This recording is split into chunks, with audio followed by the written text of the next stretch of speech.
Pro rok 2020 jsme připravili novou variantu pohonné jednotky Panther FD2H. Liší se v několika detailech, tou zásadní změnou je však motor. Najdete zde profi agregát od firmy Kohler o objemu 224 kubických centimetrů. Já jsem se rozhodl, že ho podrobím opravdu náročnému testu. Tak se podívejte sami, jak v těchto podmínkách obstojí.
Takže to by pro dnešek stačilo.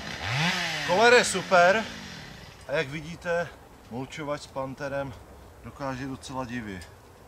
Pamatujete si, jak to vypadalo na začátku, že jo?